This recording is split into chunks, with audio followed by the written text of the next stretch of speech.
Welcome, I'm Ben Spencer from Light Ray Creative Digital. Today we'll recreate the sign example for my Blender Node Pack, SDF Nodebox.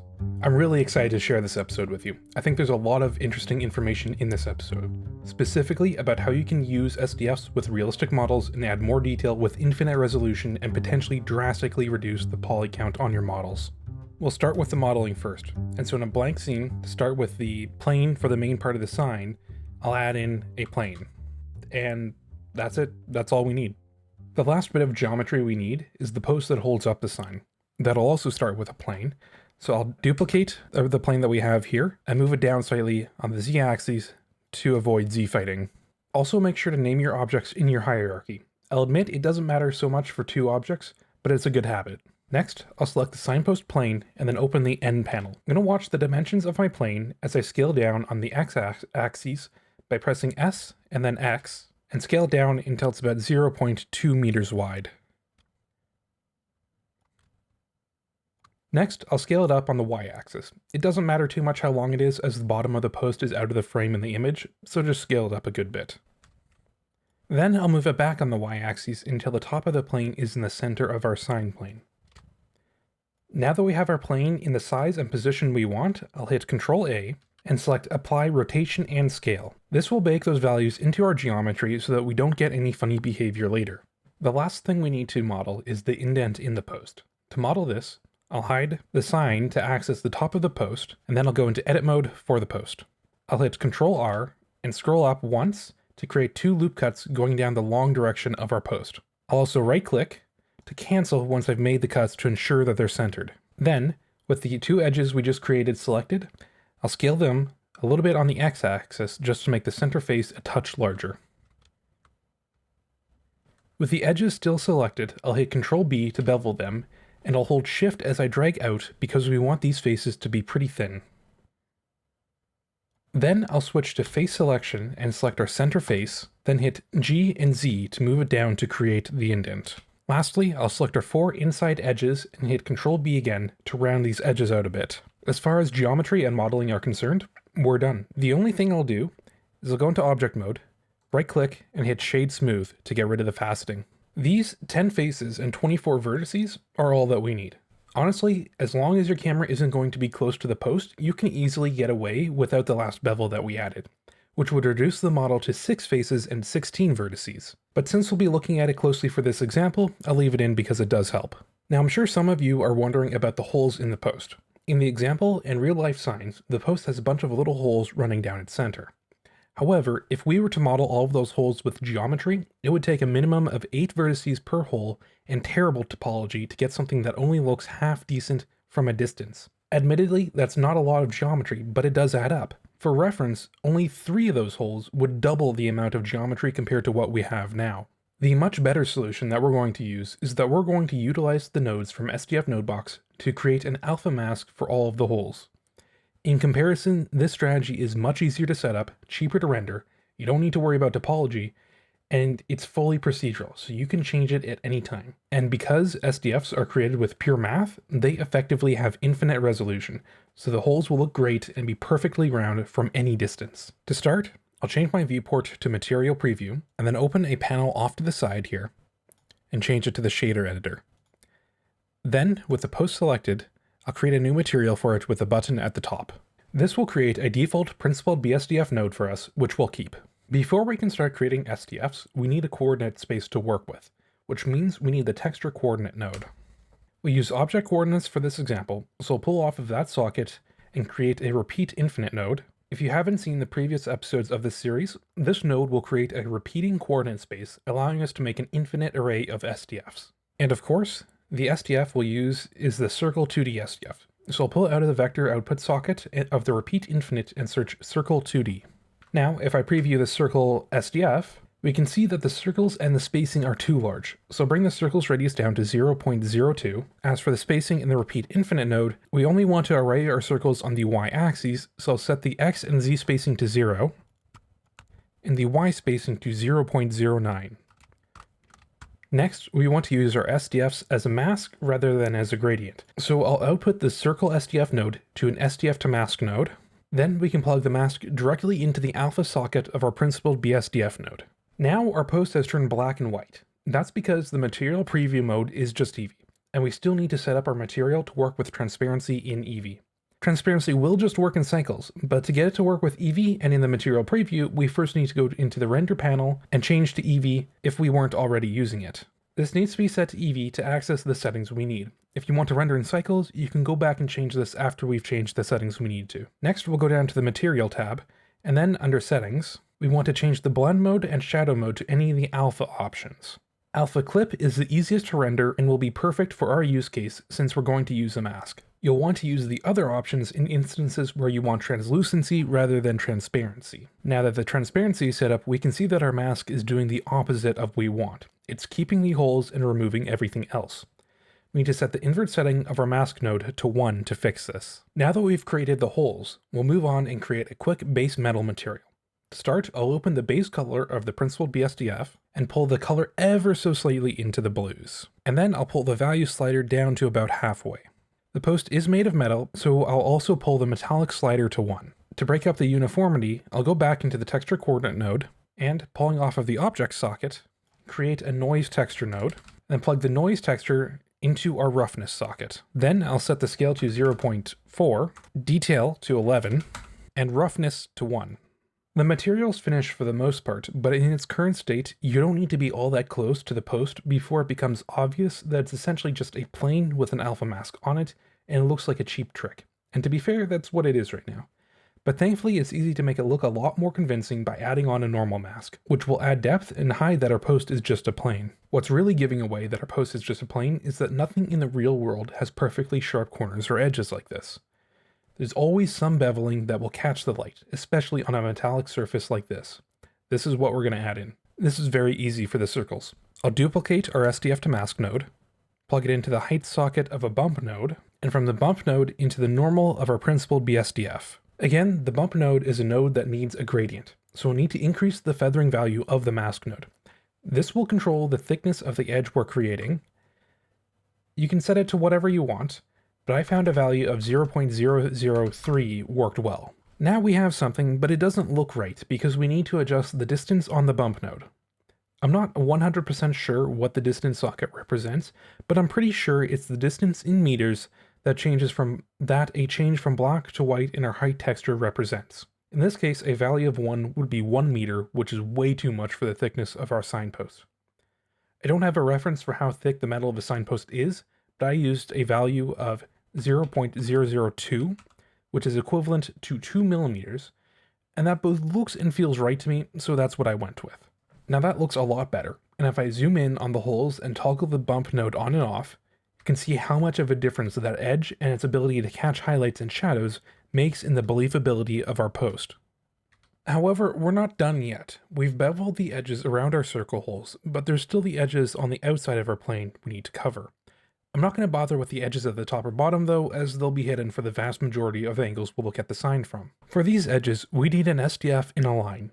For this, the infinite plane node will be perfect, so I'll create one by dragging out of the object socket of our texture coordinate node. If I preview the output of the infinite plane node, you can see that it bisects our plane into 2 sections along a line through the center. However, it's going in the wrong direction. So we'll need to change that by going into the transform and rotating it on the z-axis by 90 degrees. Now it's going in the right direction, but it's also going directly through the center of our post, so we need to move it off to the side. We're not going to be able to get this perfectly yet, because our edge will be thicker because of the feathering in the mask node. For now, I'll approximate it at 0.09 and fine-tune it in a second once we've hooked it up more. Now, we need another copy of it on the other edge, and to create that, I'll add a mirror axis node before our infinite plane node. As the name suggests, this node will mirror our coordinate space along a direction vector we define. In this case, we want to mirror over the x-axis, so the default settings are perfect. Now we're ready to merge our infinite planes back with our circles, and to do that, I'll use a simple union node. If we preview the final output of our shader, we can see the combined normal map for the circle edges and the edges on the sides. But our edge bevel isn't quite lined up, so I'll go back in and play around with the x location of our infinite plane to get it lined up perfectly with the edge. This number depends on how wide you happen to model your post. In this instance, it happens to be 0.985 for me. The last thing I'll do before we move off of our post is to mix in just a little bit of noise from before. This will help break up and add some subtle texture to the highlights. To do that, I'll add in a multiply color node after the mask node, so that I have access to this factor slider. Then I'll make sure the mask is plugged into the A socket, and the noise is plugged into the B socket. Finally, I'll bring the factor down to 0.25, so it's just a subtle effect. The last part of the tutorial is creating the design for the sign itself. I'll select our sign plane, and then in the shader editor, I'll click the new material button at the top. This will add in a default principled BSDF that we'll keep again. Again, the first thing we need to do is create an alpha mask for the sign. We'll use object coordinates again, so I'll create a texture coordinate node, and then I'll create an any-sided polygon by pulling out of the object socket and searching for it. If you know that you want to use a triangle, the equilateral triangle node is cheaper, but the any-sided polygon is more flexible and will work better for this demonstration. Previewing our polygon, it has too many sides and it's too large. I'll bring the side count down to 3 to turn it into a triangle, and then I'll bring the radius down to 0.36. If you look at our example and real life signs, you'll see that the corners aren't perfectly sharp, but are instead rounded. Now, our rounding setting is built into the mask node, but that's not going to work because we're going to need the rounding while our triangle is still in SDF when we get to the content of the sign. The rounding effect is really just achieved with a simple subtraction, so all we need to do is add a subtraction node after our SDF node. And then I'll set the value to 0.25. Previewing it now, you can see that our triangle has gotten a bit larger and the corners have been rounded. This may be kind of hard to wrap your head around for why a subtraction makes the shape larger, but you need to remember that the gradient inside an SDF represents distance, so the subtraction is effectively subtracting distance. But now I'll bring this into a mask node and plug that into the alpha of our principled BSDF node. Previewing our principled BSDF node, again, you can see that we still need to set up the transparency for this material. So I'll return to the material settings and on the right panel and change the blend mode and shadow mode to alpha clip like before. Now we've effectively modeled the rounded triangle for our sign using an alpha mask. And to reiterate the benefits of modeling it this way, it's cheaper. There are only 4 vertices for this. It's also going to look better. It doesn't matter how much I zoom into the rounded corner here. I can zoom in until this camera starts to clip with it. It doesn't matter because it's created with an SDF which has infinite resolution. It's always going to look perfectly round and sharp, beyond what you can get with the texture and far beyond what you can reasonably get by modeling these edges with polygons. It's also much more flexible. I can go in at any time and change any of these sliders to change the side count, the radius, or the radius of the corners at no extra cost. We can start working on the content now that we have our shape.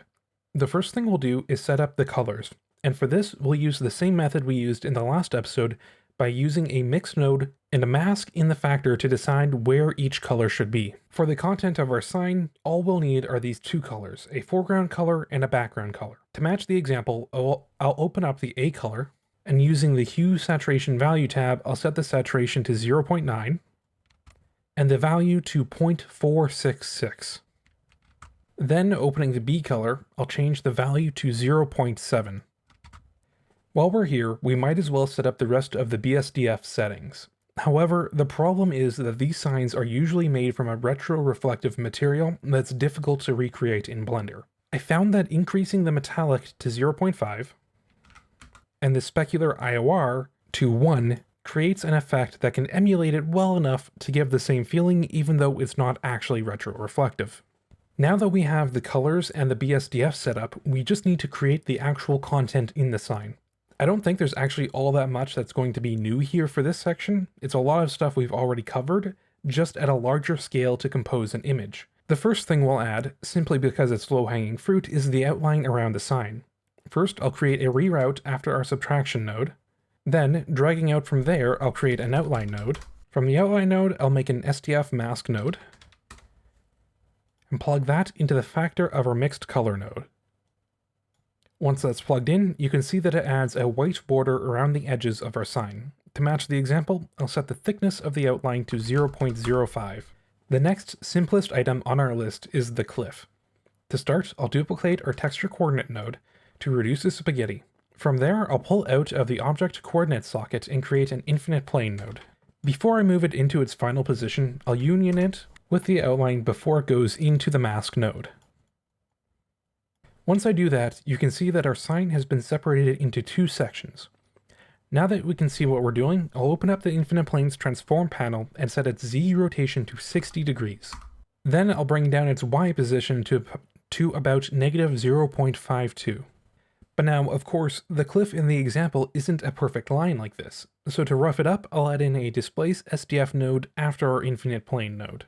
On its own, this node won't do much. We need to give it a texture to work with. For this, I'll create a reroute node on our object vector, create a Voronoi texture node, then plug that into the displace socket of the node. Now, if I play around with the strength on the displacement node, you can see that we get some really fun stuff with this.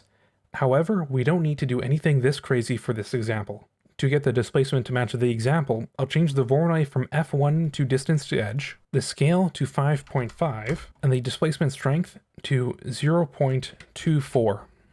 Once we've done this, the cliff is finished, so I'll highlight everything and frame it with Ctrl J. However, if you're watching closely, you'll notice that this isn't quite correct. In the example, the cliff doesn't extend all the way to the edges of the sign. There's a band of empty space between the outline and the sign's content. We can create this easily by adding an intersection node before we union the cliff with the outline. Then we'll create another reroute node on our main shape line and plug that into the other socket of the intersection node. Nothing has changed yet, because with the intersection node, we've essentially told it to only keep the parts of the cliff that are inside the triangle, which is everything it's already displaying. But now we can add in an add node between the reroute node and the intersection node. Similar to how we used the subtraction node earlier to grow our shape and add the rounded corners, we can use this add node to shrink our triangle SDF. If I drag the value of the add node lower, you can see that it starts to add the cliff back in. So we're telling it only to keep the content that is inside this shrunken version of the triangle. I like doing it this way because if we need to change the outer shape at all, say we need to change it to a square instead of a triangle, the empty spacing will still work and will adapt to the outer shape. Now that we have our cliff and the spacing around the content, I'll add in the road, which will just be unioning in a simple box. And I'll make sure to add the union before the intersection to make sure that the box is affected by it as well. Then I'll duplicate the texture coordinate node again, and then off of the object coordinate socket, I'll create the 2D box node and plug that into the union. Now that we have our box in, I'll open up its transform panel, and using its location sliders, I'll move it down on the Y and over to the left with the X. Once it's in position, I'll frame everything and move it off to the side again. Next up are the boulders to the side. Again, we'll start with a new texture coordinate node. However, this time I'll add in a mapping node and set it to texture before we get to the SDFs. This is because we're not adding a single SDF this time, but rather a group of SDFs. This mapping node will allow us to move all of the boulders as a group if we need to. From here though, it's pretty basic. It's just creating a bunch of any-sided polygons, placing them, and then unioning them with the rest of the design together. It's essentially the same as what we did for the road, so I'll quickly fast forward over this as I copy the values from the example.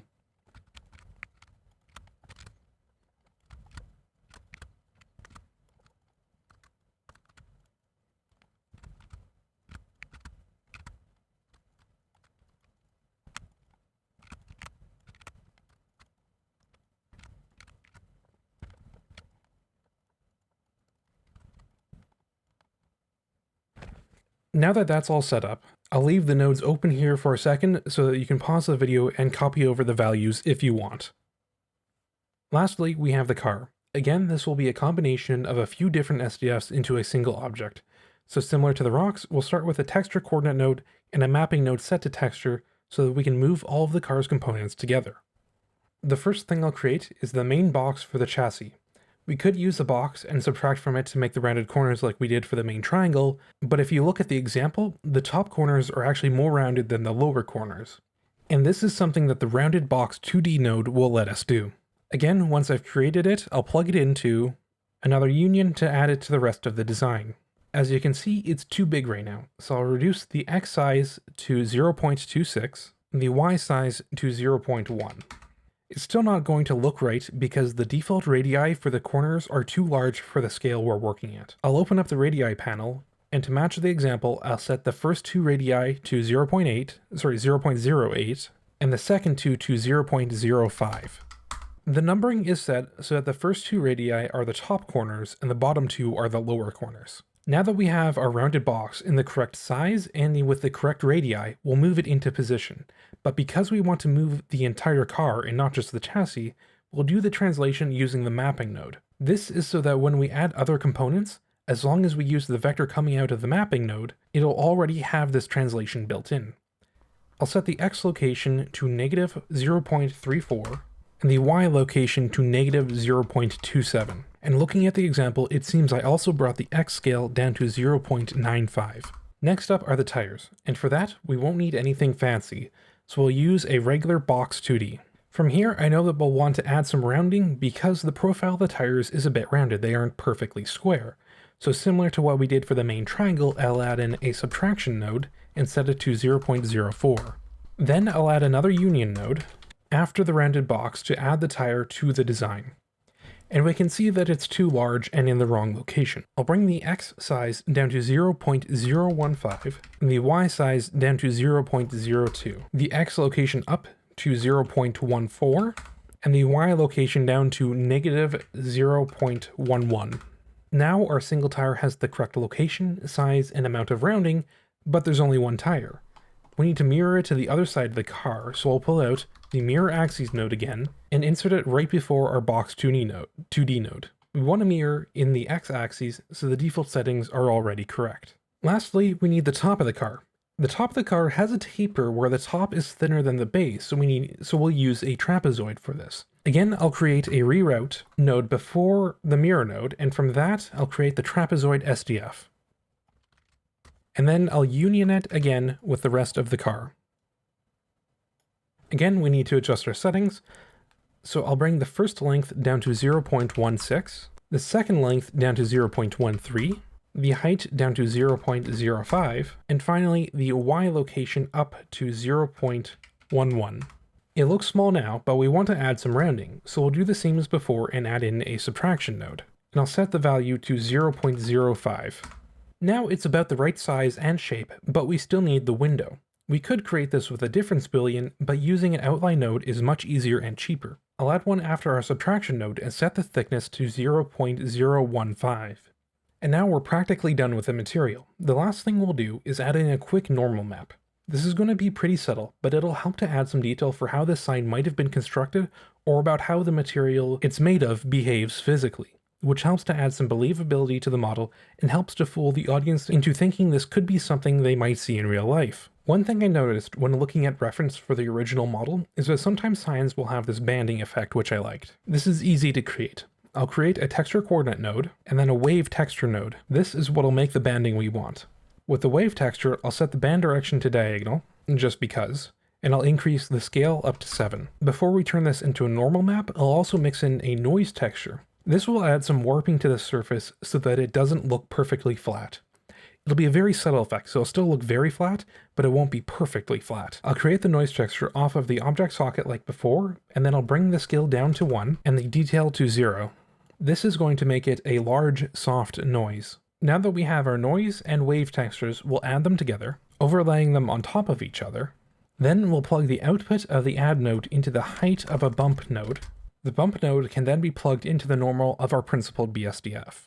And we can immediately see that by default, the effect is way too strong. So I'll go back to the bump node and bring the distance way down to 0.0003.